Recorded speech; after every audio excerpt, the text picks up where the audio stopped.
It was just that. And like beef, my point of beef, beef is if we finna fight, we don't fought this and that. Every time we see each other, it's finna go down. Like something finna happen. What do you know his name as? Wig. Wig. Yeah, man. Alright. You got any issues with any of Wig's friends? No. Man, No run-ins?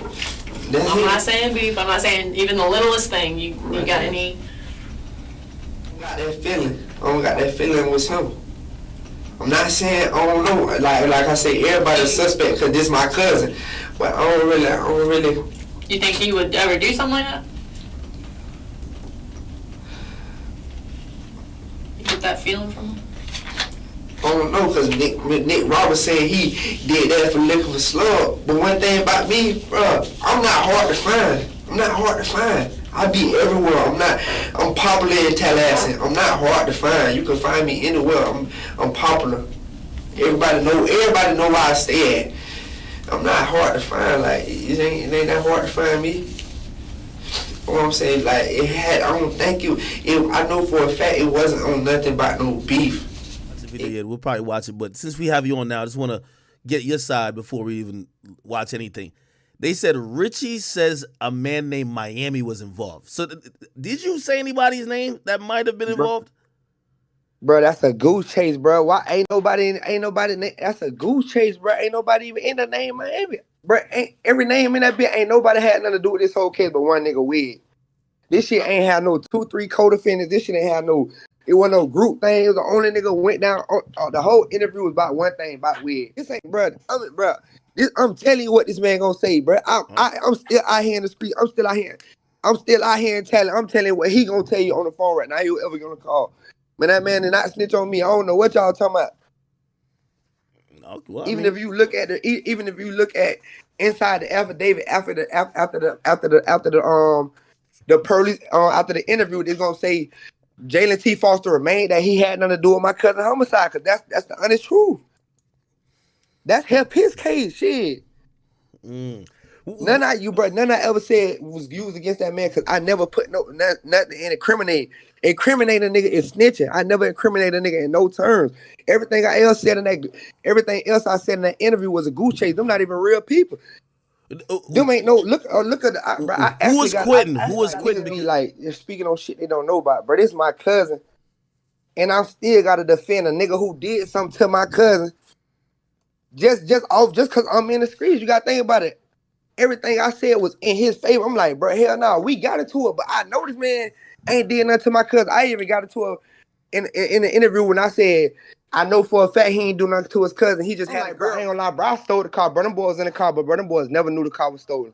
I'm like, bro, all that shit on me. Them boys I'm like, bro, I just had them boys joy around me. Them boys ain't know the car was stolen. But it's like, they took what I said, they was in the car with me and switched my whole report just to get them boys charged. But get what though?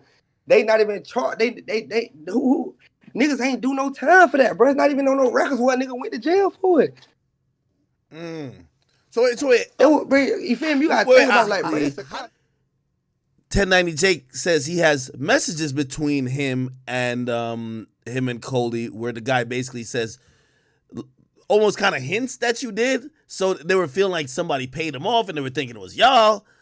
Like, bro, I ain't gonna lie, bro. When it comes to that situation, bro, honestly, I can't speak on it. I don't know what him and Coley had going on. Richey's house looking for him because of the situation with Wig, and that ended up with them killing the cousin. So that was the motive he was trying to find, but that wasn't even the truth, though. And that's what Richey's saying. Richey's saying, nah, this wasn't about beef. It had nothing to do with me. It has something to do with my cousin and these pills. Now, when you read Wig's affidavit, it said that Wig met up with the cousin and robbed the cousin. It didn't have nothing to do with Boston Richey. Yo, it's Big Ant the spokesman, man. We back. Another edition of Urban Politicians TV, UPTV. Make sure you stay on your pivot at all times, man. Had to come tap in on Tallahassee, Florida artist Real Boston Richey going on Instagram today and responding to everything that went down last night where 1090 Jake released his entire interrogation video that was about his cousin's murder, and then eventually they both went on to DJ Academic's YouTube channel at different times and spoke on it some more. And I'm adding links in the description where y'all can watch those videos in full at, and then I'm gonna get into exactly what Real Boston Richey said on Instagram today. But I checked out some of the video, most of it, and I'm gonna tell you like this, it's just gonna be depending on who you ask, who from the streets. Because some niggas is gonna say, hey bro, you ain't supposed to say nothing in the interrogation room, no names, no nothing at all. You supposed to be quiet and say, where my lawyer at?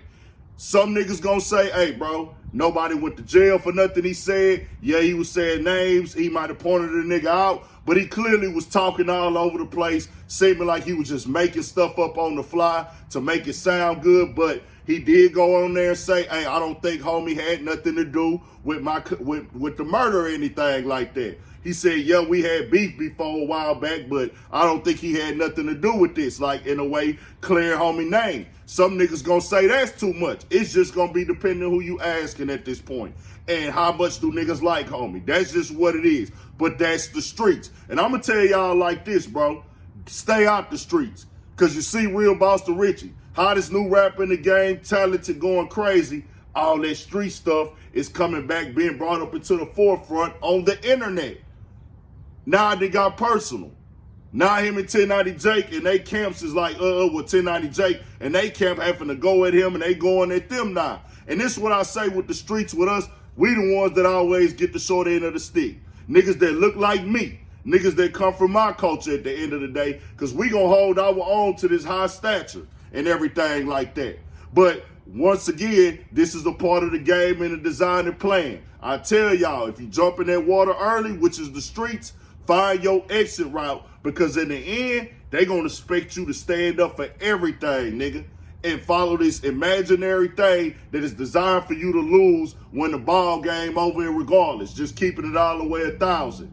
Just keep it 100. The streets is designed for you to lose. But Real Boston Richey said this. Nobody in that interview was a factual person, you stupid ass cracker. I spin them. Only niggas that matters in that interview was Wig, and I clearly say he ain't have nothing to do with shit and ain't killed nobody. How y'all take advice from a white boy with tattoos who want to be black that speak on everybody's case when it comes to street shit? And that's because the internet is infatuated but with the streets, and they want the information of the streets and everything like that, but it ain't the streets. Because a lot of this stuff shouldn't even be making it to the internet if we gonna talk about what the streets really supposed to be. Now, I'm a firm believer, if you a street nigga or any man that dives in that water, you gotta go by the code to what you signed up for. No telling, no snitching, no getting nobody locked up. And especially if you commit a crime with somebody. Real Boston Richey, they also addressed the GTA case. He says that nobody went to jail for that situation. And he told the police, yeah, they was in the car with me, but they did not know that the car was stolen. Some people gonna say that's too much. Some niggas gonna say, well, nah, he took the blame for it, said his partners ain't had nothing to do with it. And they even tried to look that up last night. It didn't come up. Tell me what y'all think. At this point, bro, I'm here to tell y'all stay out the streets. Y'all can fuss and fight about who tell it and who ain't. Overall, man, do what y'all do. I want my people to do better, get the money, stay free, and stay alive. Tell me what y'all think. We got more shit coming, more videos, all that. 1,000 for shit show. Stay on your pivot.